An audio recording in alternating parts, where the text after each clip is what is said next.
Have you just missed the possibility of your brand getting sponsorships or brand deals because you're afraid that your brand is too small? Well, think again. Even if you don't have a massive following, you still can be making money. And so this was the first time in our lives where we were like, oh, there's ways to make money in this world that are kind of uncapped. And so our instant thought was like, how can we go out and find 10 more brands just like this? This is Justin Moore. He is the founder of Creator Wizard, and as a sponsorship coach, he has generated over $5 million in brand deals for creators. And in his new book, Sponsor Magnet, he breaks down why brands will sometimes pay smaller creators more than big ones. So my number one tip about starting to articulate the value of how your audience is different relative to the millions of other people on the internet is the biggest mistake creators make when pitching brands. They feel very frustrated when either the brand comes back and lowballs them or they ghost them and they never talk to them again after they say a number. And it's not surprising to me that this is happening because... And yes, we do a little screen share. Let's actually should we do a real-time working example, Heather? Like instead of talking in theoretical stuff here, walk me through a dream brand that you would love to collaborate with for unconventional leaders. Let's get the podcast sponsored. Still unsure if this is the right path for you? We'll take this as a sign. If you ever needed anyone's permission or you needed a sign, of like, hey, is it the right time for me to like start maybe reaching out to the brands instead of waiting for them? Treat this as your sign.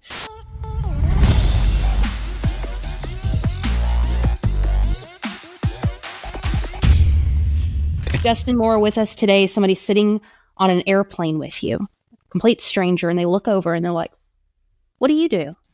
How do you respond? I tell them I am a sponsorship coach. And then they look at me with this weird look and they're like, what the heck is that? I've never heard. Actually, this happened to me. I was at the dentist. I just moved to Minnesota. So I had to find new dentists and doctors and all that. And they always do the small talk. And this exact thing happened. And they said, what the heck is that? That's the first time I've ever heard that thing. And I said, yeah, well, probably because I think I'm probably the only person who called themselves that.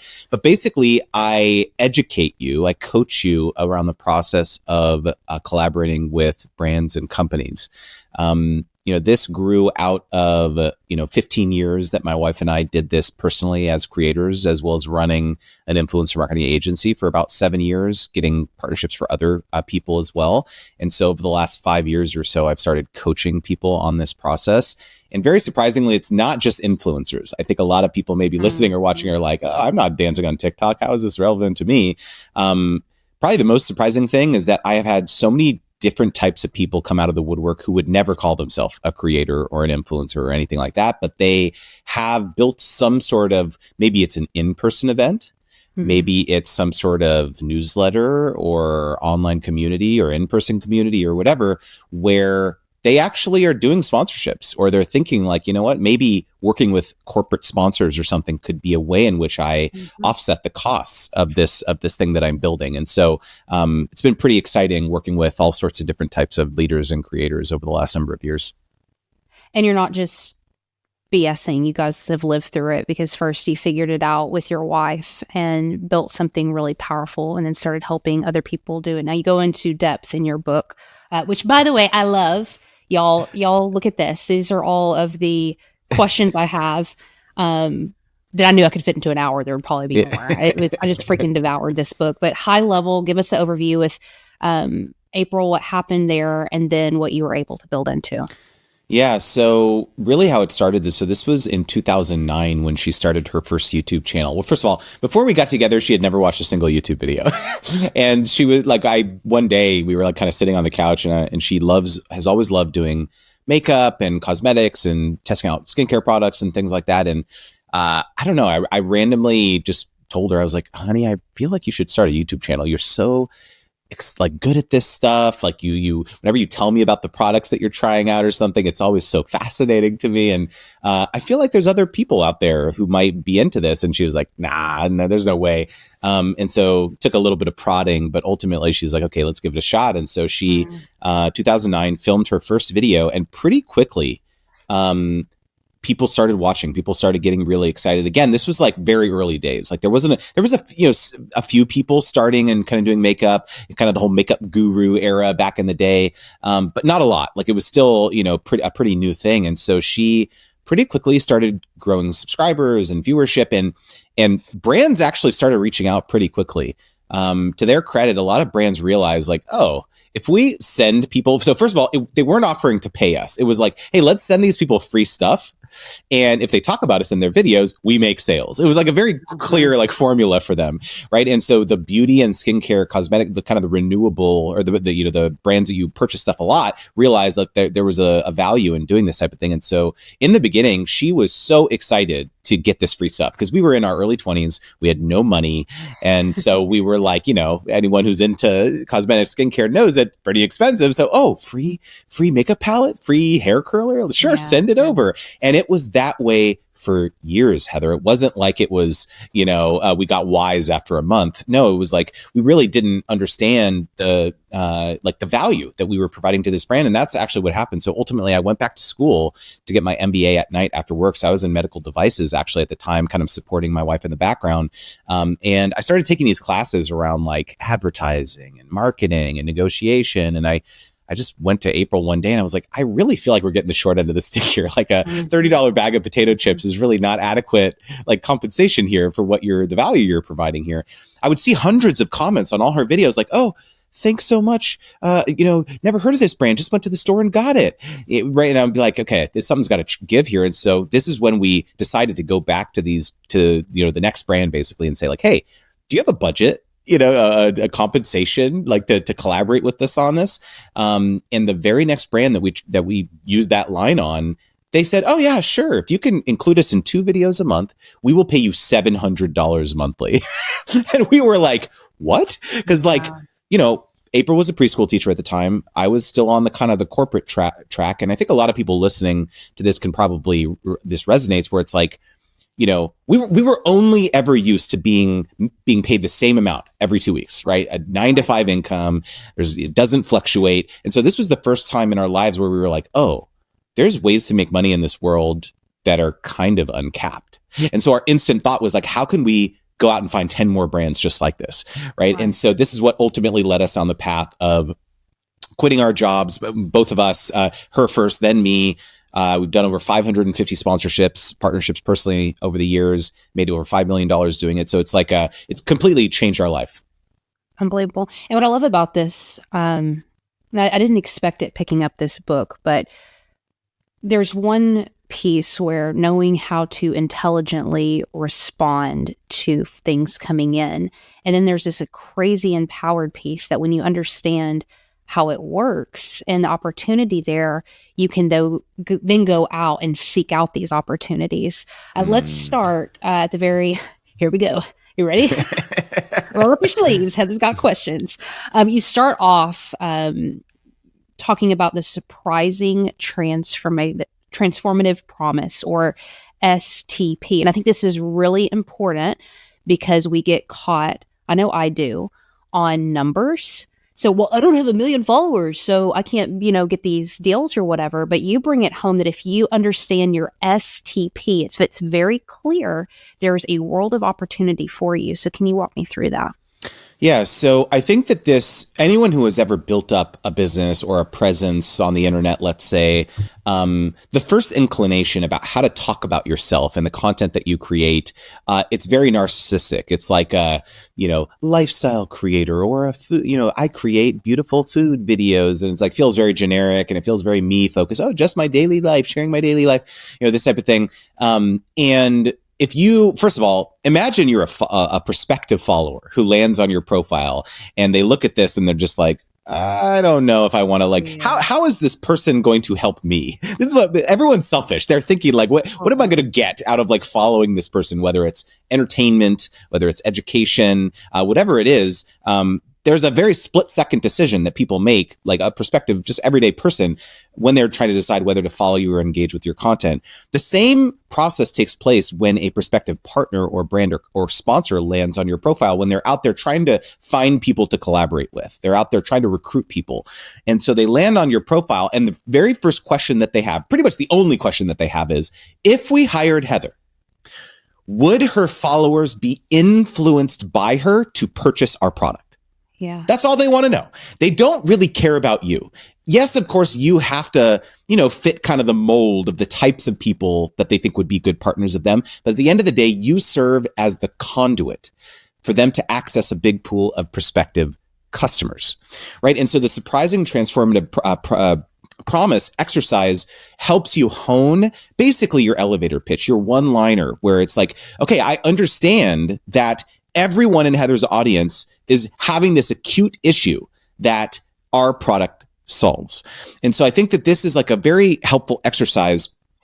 So like one example I shared in the book was with a fashion creator. Her name was Olivia, and her, one-liner, her bio kind of read something similar to, I was like, she focused on, so petite clothing. That was kind of her focus. And it was like, everyday fashion, petite styles, everyday sales, something with a heart emoji, something very generic, something like that.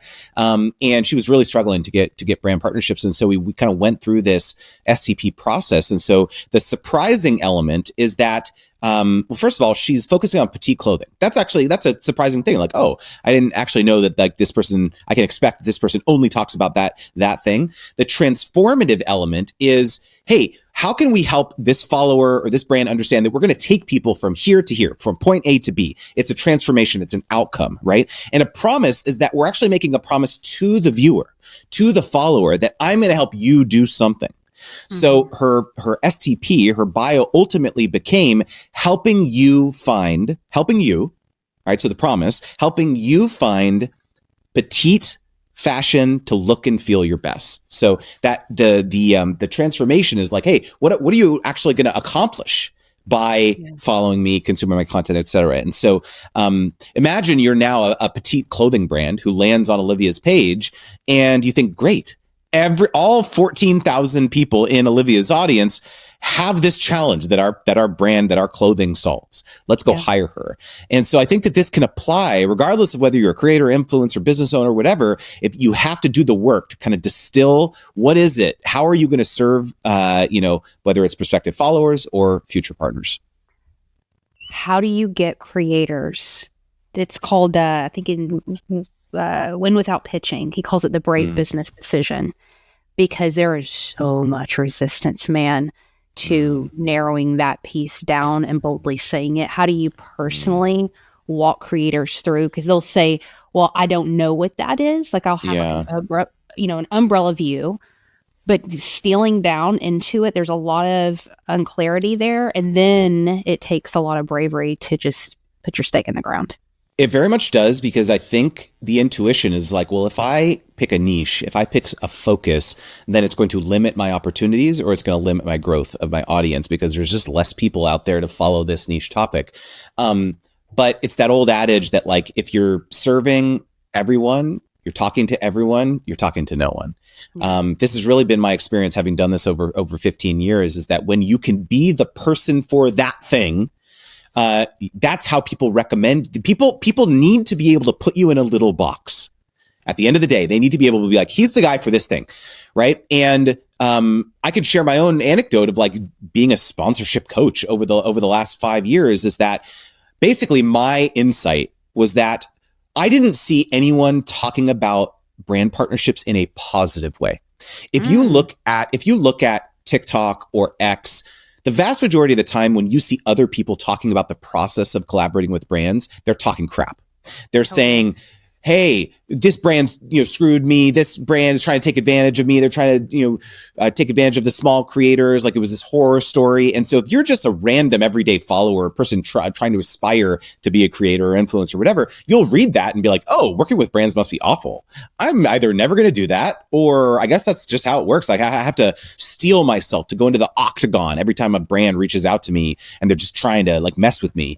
And this is the vast majority of the content on the internet is like this, with kind of the meta commentary around this. And I was like, you know what? I've literally done thousands of deals between my wife personally and the agency that I ran. And I can count on one hand the amount of deals that truly went south, where the brand was malicious and they were being, really, just a bad actor. And so I was like, I don't see anyone saying like brand partnerships can be awesome, but it requires you to be professional, to be communicative, to be a nice person, right? There's all these things. And so I basically planted my stake in the ground and I said, look, I'm going to coach you about this process, but in a very different way.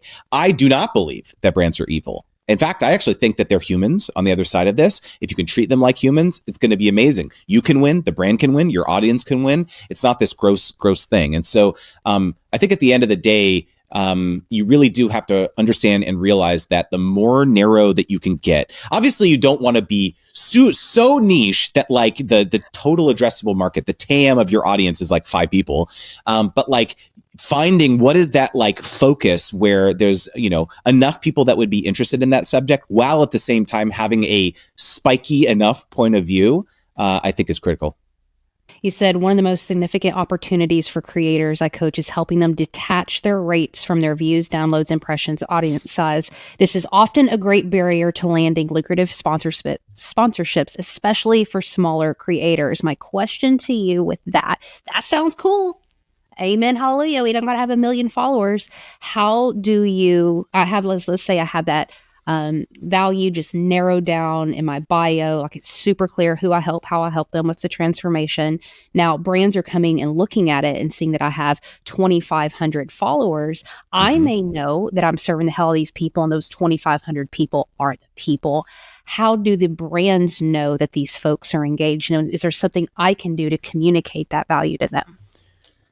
Yeah, so I think a big part of it. So my number one tip about starting to articulate the value of how your audience is different relative to the millions of other people on the internet is try to get on a phone call as soon as possible.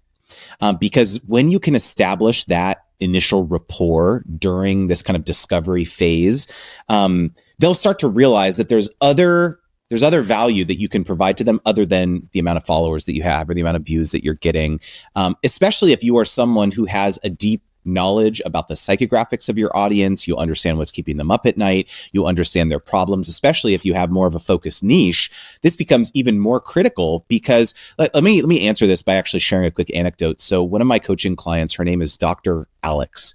So she has a business called Digital Pathology Place. Okay. So she's talking about this really, really niche topic. And she's not getting tens, hundreds of thousands of views. She's getting hundreds or thousands maybe on her podcast, on her LinkedIn presence, etc. And yet, who's in her audience, Heather? It's the lab techs, the physicians, the people at the biopharmaceutical companies, the medical device companies, right? And so those are the decision makers, right, in her audience, all who care about this digital pathology topic. And so imagine you are the medical device company and you say, okay, we have $20 million to spend in our marketing budget. How can we spend this money?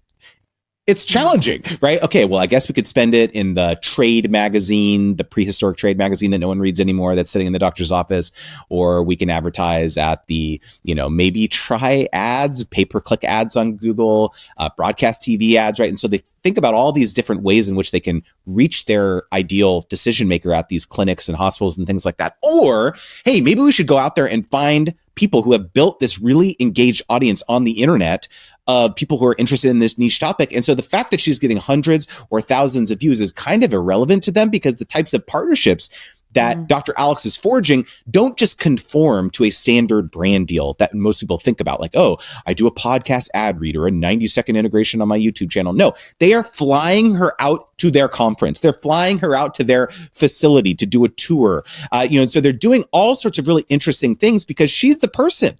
They want to be able to align themselves with her and her brand, because that represents a super high leverage type of customer that she speaks to. So I think at the end, I like sharing this example because regardless of you're listening, you're watching, you're thinking like, my business is so niche. I don't know what types of brands or companies or who would want to sponsor me. You have to understand that, like, get in the mindset, put the hat on of the brand, and imagine you're the marketing manager, you're the director of marketing, and think about what are the types of challenges that they run into. And this, in fact, is like really my advice when you get on a phone call is just like, make it all about them. Ask about what types of challenges are they having? What's their product roadmap look like? What are hey, have you worked with partners in the past? How did that go? Did it go well? Did it not go so well? If it didn't, what happened? So you just ask a lot of these types of questions and you build this rapport. And even if you quote them 2 or 3x, Heather, what these other 10 people are, quoted them that they're talking to, they may just choose to pay you because it just seems like it's going to go better based on that rapport that they established on that phone call.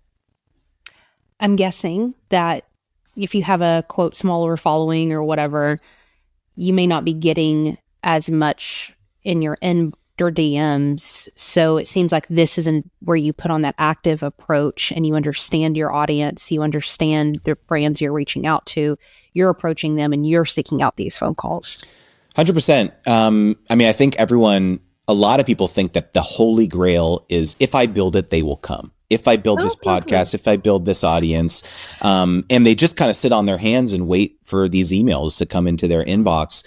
And if you ever needed anyone's permission or you needed a sign, of like, hey, is it the right time for me to like start maybe reaching out to the brands instead of waiting for them? Treat this as your sign, because there really is you don't need permission to reach out and propose a collaboration to a partner. But at the end of the day, you also have to understand what do you need to say to get them excited, to actually open this email. And so I talk a lot in the first section of my book, Sponsor Magnet, about this prospect of actually putting a pitch together. Yeah. What do brands get excited about? And kind of going back to what I mentioned a bit ago about on the phone call, it just has to be about them. It's not about you. They don't care about your podcast. They don't care about your YouTube channel. They don't care how many followers you get. What do they care about? They care about themselves. They care about their own initiatives. They care about their own objectives. They care about what did their boss say that their key KPI or their key performance indicator, what is their KPI for the next quarter? How are they going to hit it? That's what they're thinking about, right? And so your job is to do research, is to say, oh, it seems like this brand or this software tool just put AI, all these AI features in their software. It seems like that's what's important to them right now. Guess what? That's probably what they have budgets for, to spread the word about their AI initiative. And so when you reach out, it's got to focus on that. Give me some tips on understanding what is valuable to them outside of the obvious. You talked about merit-based pricing and digging in deeply to what does this accomplish for them and really understanding the value of that. And that kind of helps with the pricing piece. How do I dig into that when it's a brand that I may not have a relationship with? This is probably one of the most shocking things the piece of shocking feedback that I've gotten from people is that they just somehow they feel like they're not allowed to charge different brands different prices. Yeah. And I have to sit people down and say, look, like the value that you're going to bring to brand A and brand B might be 3x. You just might be the absolute savior for this brand over here. They have absolutely no idea what they're doing. They need a lot more complex help from you. There's, more education required, consulting required, things like that. And so the idea about charging one brand $5K and another brand $10K for the exact same scope of work seems unpalatable. It seems like you're not allowed to do that. But when in reality, this is exactly again, it's going back and understanding what are the acute challenges and problems that these brands are having. And so when it comes to merit-based pricing, this is your job. Even if you don't have an established relationship with this brand, this is what these questions that you need to be asking at the outset of the conversation are so critical. So what a lot of people do is let's say a brand does come to them. They say, hey, we're trying to spread the word about this initiative over here, this objective, this campaign. How much would you charge for a YouTube video, a podcast integration, a newsletter blast, whatever? And what most people do is they just spit back a number. They don't ask a single question to the brand. They just say, oh, $1,500, $1,000, whatever.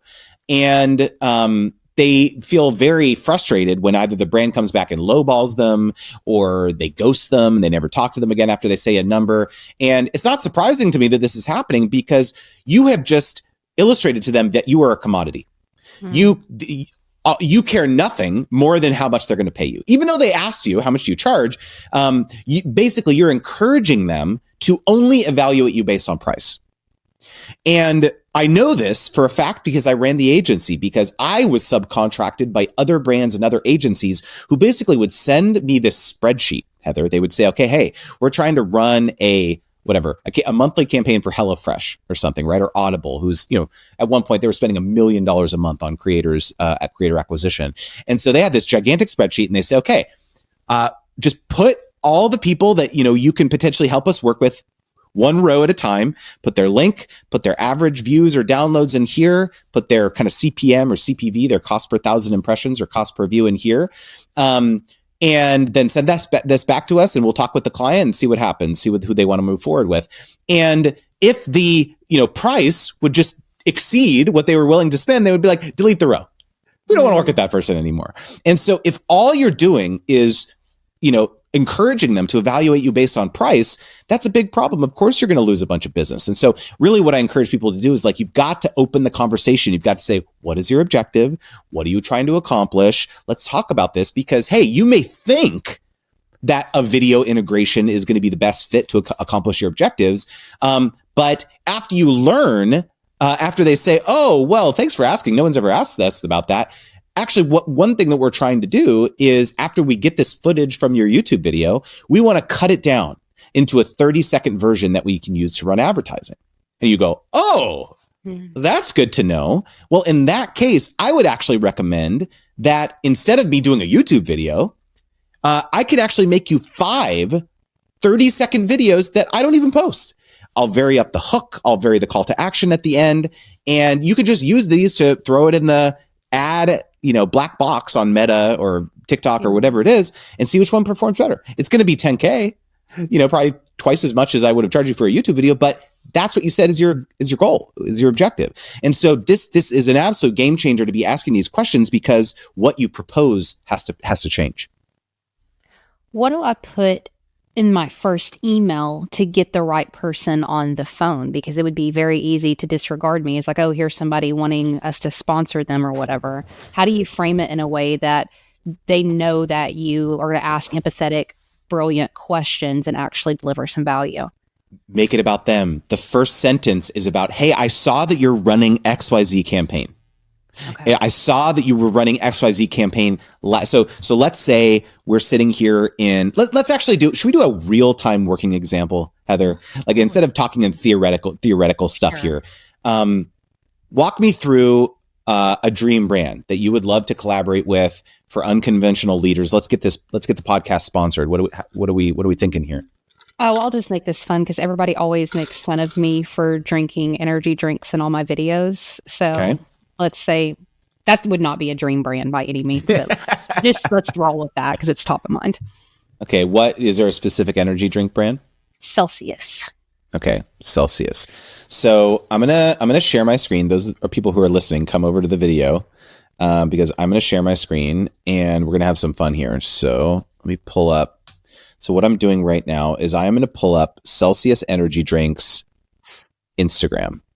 Okay. And a lot of people are thinking, Instagram, Justin, I'm not on Instagram. I am not on social media. Well, too bad, because Instagram is a research tool. Okay. Correct. And so I am on Celsius's Instagram right now. And so we're sitting here, time of recording, late February. If we're trying to pitch them for a winter campaign right now, because we're still in the depths of February, that is too late, Heather. Because they baked that campaign. They planned out that campaign months in advance. A gigantic company like Celsius, they have to have a lot of lead time to be able to put these types of campaigns together. So what I care about is I want to know what types of campaigns were they running last summer. So what I'm going to do is I'm going to scroll back on Celsius's Instagram to last May or last June or July to see what types of things they were talking about. So let's see here. Okay, we're in June. We're almost there. Okay, so we've got here. So they're okay. So it seems like they're sponsoring racing events. That's good to know. There's okay. So here we go. Okay, so I got a pitch for you. Ready? Yeah, Took 2 really? seconds. Damn, you're good. On June 8th of 2024, they posted about National BFF Day. And they said, celebrate National BFF Day, hashtag National BFF Day, and tag the Galaxy vibe to your Astro vibe. Okay, and so you know what the subject line of our pitch is, Heather? It's hashtag National BFF Day in 2025, question mark? That's the pitch. And so they're going to see that email and they're going to be like, oh, yeah, we ran a National BFF Day campaign last year. What is this email? Let me open this. And so the first line is, hey, I saw that you were running this National BFF Day kind of campaign. I think this is super smart. I think there's a lot of, leverage that you can have here. I'm curious, are you going to be running that campaign again this year? Mm-hmm. And then you say, I often talk about how important it is to share memories, whatever, with your BFF. And then you link a post where you wrote a blog post or you did a podcast about how important it is to, spend time with your loved ones, even though you're hustling with or side hustling with your business, the importance of, mental clarity and R&R and whatever. And if you don't have a podcast episode about that, you make one in advance of pitching them. And this so it's still going to serve your audience, but you know that it's going to have a double purpose when you pitch Celsius in 3 weeks. Got it. Okay. And then you say, hey, I would love to help. You link that podcast episode to illustrate. So what I'm talking through right now is my rope pitching method. So ROPE. So the relevance, R is relevant. So that's the National BFF Day. This is something that they ran, right? They're probably going to run it again. O is organic, meaning that you can link an organic piece of content that illustrates that your audience has an affinity for this topic already, right? So that's the O. And then the P is the proof, and E is easy to execute. So the easy to execute part is, hey, you're actually going to pitch them something. You're going to say, I'm going to do 5 podcast ad reads. I'm going to, create some content that you can repurpose for paid advertising. I can get the first draft to you within 10 days. And then you say, happy to share some results of how I've helped, Red Bull achieve result. Maybe not Red Bull because it's competitive, but, some other brand achieve results. Are you free on Thursday at 10 a.m. to talk about this? That is the pitch. You notice how we didn't say anything about how many followers we have, how many viewers we have, our audience demographics. Right. They don't care. They care about themselves. And so the whole point of this initial pitch is getting your foot in the door, getting on that conversation. Wow, this person did research. Heather did research about what campaigns we were running last year. This is super cool. Let's open a conversation with her. And then, yeah, sure. If they ask about your audience, they ask about your demographics, of course you can supply all that information, but it's about getting your foot in the door. And remember, even if they're not running this campaign again, it doesn't matter. Mm-hmm. You have given them something tangible to react to.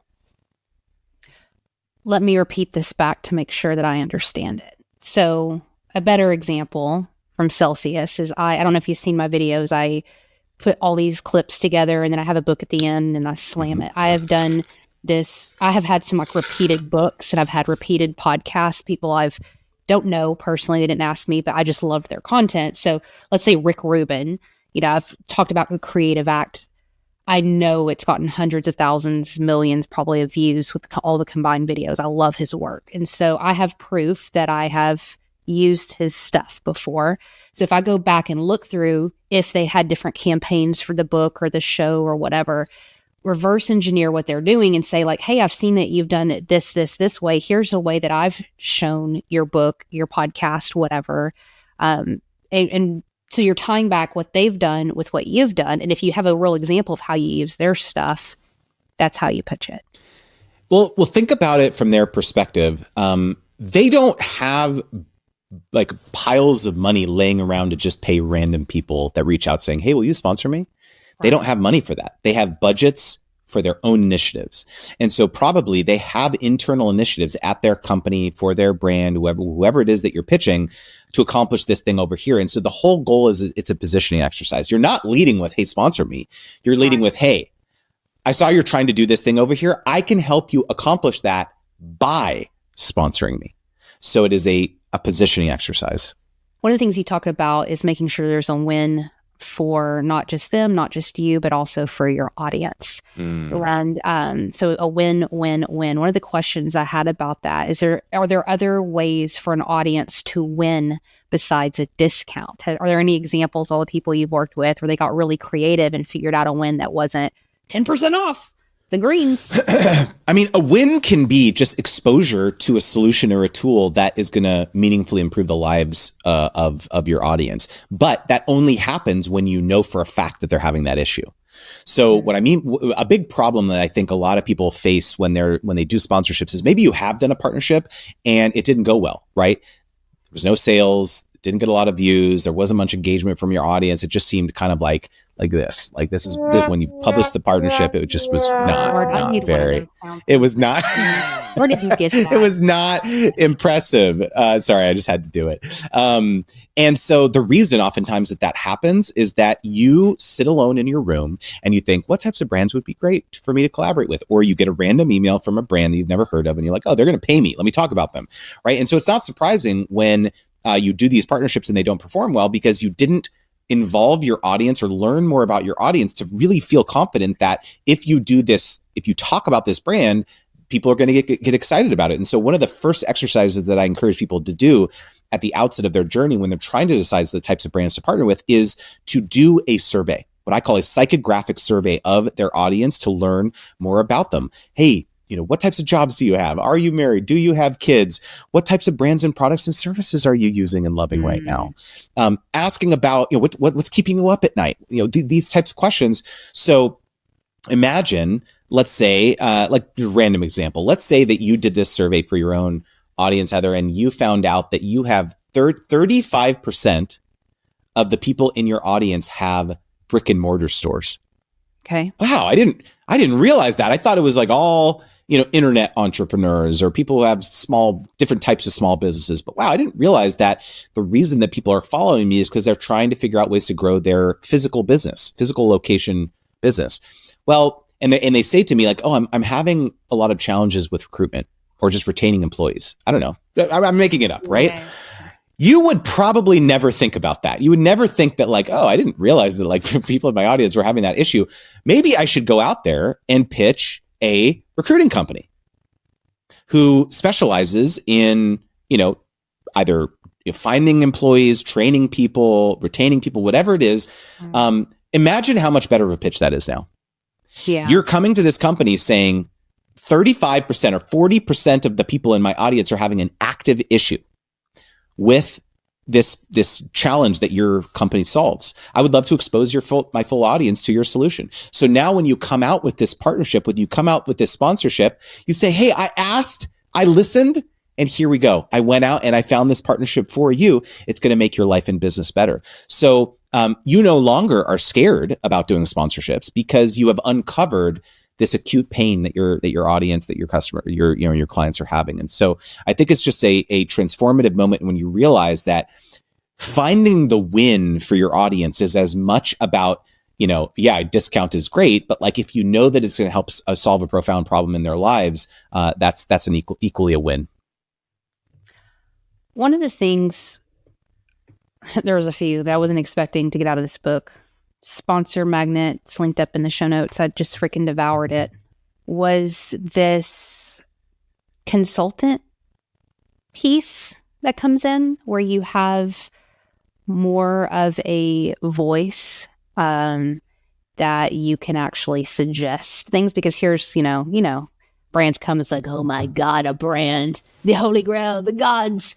And so it's just like this kind of, you go into this squeaky mouse thing of like, please just let me work with you, as opposed to entering into it from a place of authority. You understand your audience, you understand what they need, and you freaking get social media or podcasting or blogging or whatever the hell that you're doing, and that you have some thoughts about how they can maybe position this in a way that would be more beneficial to them, and actually speaking that out. And so you said be a consultant. You talk a lot about that. And I wanted to ask you about how to do that in a way that is respectful, that you're taken seriously, and then just having the freaking courage to do it.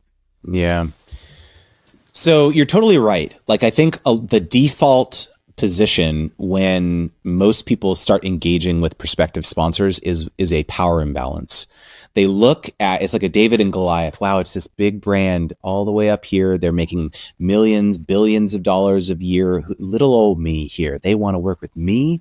I'm so lucky. And so who am I to counter offer, push back, challenge, provide an alternate perspective? Who am I to do that? Because don't they have huge marketing teams? Don't they have these gigantic agencies that they hire who are experts in this type of stuff?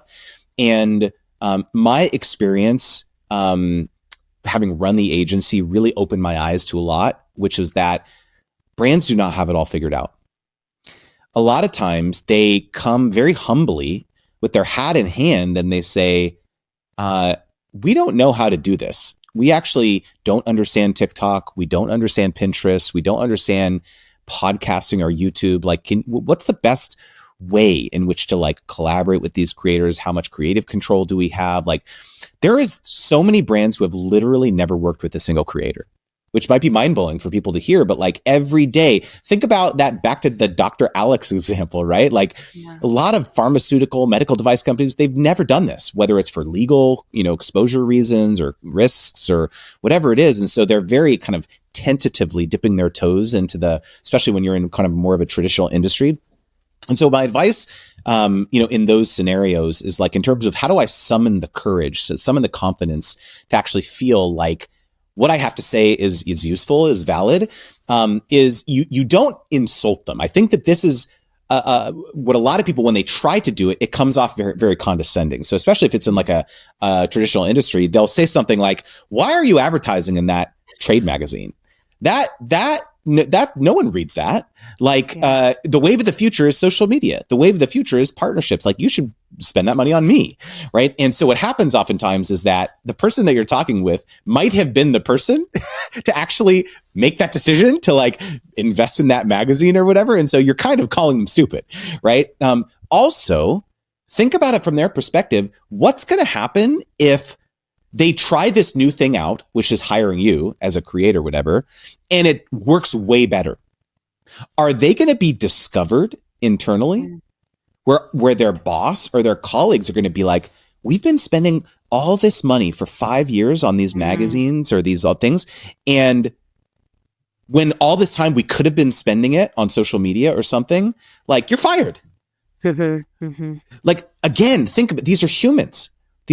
A lot of people are concerned about their jobs. They're concerned about the promotion they want to get or the raise or whatever. And so the last thing that you want to do is make them look stupid. Yeah. Your entire job is to make them look smart and look like a hero. And so as you're navigating these conversations, you need to learn as much about their own vested interests internally and what they're trying to accomplish so that you can position them to look good, right? And so I think a lot of it is like, it's not saying, hey, stop what you're doing. You don't want to say that. You say, hey, keep on doing what you're doing. That's great. Yeah. Let's augment your current strategy with social media, with creators, with influencer partnerships, to accelerate your growth. Another thing that I loved was the opportunity to go above and beyond in this relationship, beyond signing it, them paying you, you delivering something. But you talked a lot about continuing relationships and going above and beyond. You said that the bar is usually in the basement with a lot of creators. So folks, and y'all listening, y'all know this, it's hard finding people who just do what they say they're going to do. So that's a huge ass deal. But let's go even a step beyond that. I mean, what you advocate for is creators following up after the deal and being honest about how it worked, how it didn't, suggestions from there, and who the hell does that. And you break down brilliantly exactly how to do that. And yes, you may not be, quote, getting paid for it, but you're investing in a relationship that you have no idea where it's going to go towards. And honestly, sharpening your own skill set around, how all this stuff works. High level, I only have a couple minutes left. Walk me through why that piece is so important for us to do as creators. Again, put your empathy hat on. Think about what the person who hired you has to do at the conclusion of this campaign. They have to put together a wrap report of like how it went. So they paid all these people. What was the results of that, right? So they have to pull whatever the goal of the campaign was. They pulled the total views, impressions, engagement, sales metrics, like whatever the goal was that they're tracking. They have to pull this together, and they have to stand up in front of their boss or in front of the entire marketing team, and they have to do a presentation, and they have to say, this is how it went. We just spent $100,000 on this. This is how it went. And so that's a nerve-wracking thing for your contact to do. And so it would be a very wise move for you to say, like, hey, in addition to these screenshots that you asked me for about like how it actually went, let me pull some additional qualitative data for you. Hey, I got some emails from people about this. I got some DMs from people about this that you didn't see because they weren't public comments on the internet. And I actually got some grievances that people shared with me. Like, hey, I tried that piece of software a year ago and it sucked. I'm never going to use it again for the following reasons. Or, I think it's too expensive. I'm using this thing over here because of that. Or I heard a friend talk about it and they don't like it for the following reasons. I think a lot of people are scared to share neutral or negative feedback with brands because they think that it's going to dull the luster of the success of the partnership. When in reality, I think back to this amazing Nelson Mandela quote that I live by, which is like, I never lose. I either win or learn. Yeah. So if you come back to the brand with insights and the campaign went really well, if they say to you, hey, it went really well, you would probably have no hesitation pitching them on a renewal. Hey, let's work together again. Like, this was so great. This is awesome. But in reality, like if they say, oh, well, it went okay, right? It went average, right?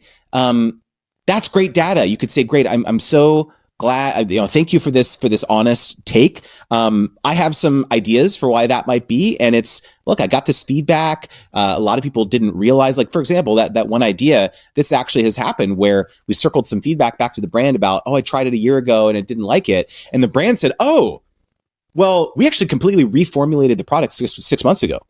It seems like that is not common knowledge in the industry or in the market. Let's go out and have that be the next focus of the next partnership, right? And so allowing the brand to actually take actionable insights from the qualitative data that you're sharing with them. Again, no one's doing this. No one has the humility to do this because they're terrified. If they ask the brand, hey, how did it go? They're terrified of the brand saying, hey, it went awful. We hate you. Never talk to us again. And so if you can have the humility to ask these questions and be truly objective, it will oftentimes lead to another partnership.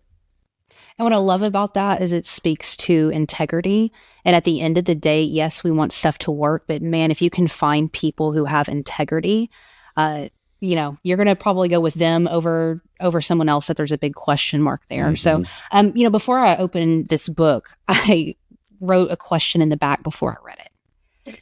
Because this comes up for me as a creator. Everybody's listening to this, we're busy. We have, families and obligations, and you're trying to squeeze in, between 9 and 12 a.m., that little bit of time when you can get your work in, and figuring out the best use of those minutes is the big question mark a lot of my folks we deal with. And so I wrote before I opened this book, time invested in this versus time invested in creating your own products. And I'm curious your take on that because, if you're for everybody or not for anybody, I'm sure there are some people who would probably be wiser for them to create their own products around their brand, their communities, their whatever, versus this brand stuff. Because this sounds like everything's a lot of work. Let's be honest. How do I know this may be the right move for me versus going into the Patreon? It's not an either or. I have this framework that I call audience first offers. It's your PSA, your products, your sponsors, and your alliances. So going back to the psychographic survey that we talked about, some additional questions that I encourage people to ask, in addition to like what brands and products and services are you using and loving right now or interested in? I also encourage people to ask like, hey, what products or services do you wish that I offered that I don't, and why? Another question is, who would you love to see me collaborate with in this industry and why? And so the answers that you get to these questions are going to be very fascinating because, yeah, people ask you like, hey, I wish that you did coaching, Heather, or I wish that you had a digital course around XYZ or a book or whatever. That will help you realize like, wow, there's actually an appetite in my audience or amongst my viewers for this type of knowledge. Let me go out there and make a course. Let me go out there and write a book. Let me go out there and do this thing. So that's the products that I'm going to sell directly to my audience to help them solve, this issue that they're clamoring for. And then that's products. And then sponsors is, hey, look, my audience is probably going to tell me a bunch of things that they're having issues with that I'm never going to make a product for. I'm never going to go out there and like start a recruitment company or start a, education company or whatever it is.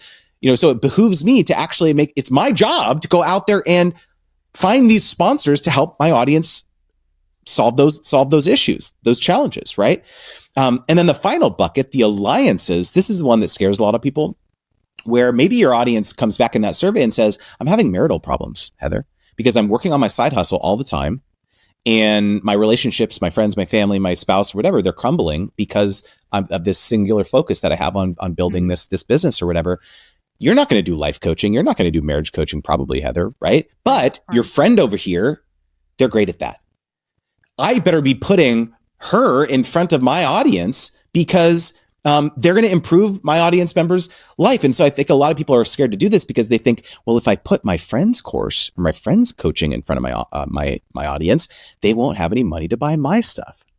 So it's a scarcity mindset view, right? When in reality, my viewpoint is that there's infinite money in the universe. Amen. And when you have an audience first approach where it's not about you, it's not about how much maximizing the amount of money you're going to make. It's about serving your audience with your products, your sponsors, and your alliances. You're actually going to make more money in the end. I freaking love that, dude. I'm going to tell you a quick story. This has been, you guys have heard it. I'm going to say it again. I'll tell it tomorrow too. It was just a huge wake up call in my creator journey where I was on a call with a personal brand who had millions of followers and had given his life to building that audience, and he was crying because he came out with his merch, his whatever, and folks, hardly anyone bought it. And he felt like such a fraud, so frustrated. He had spent so much time. He felt betrayed by his audience. And this isn't exclusive to him. I've heard this a few times with people where they put something in front of their audience and the conversion's not there.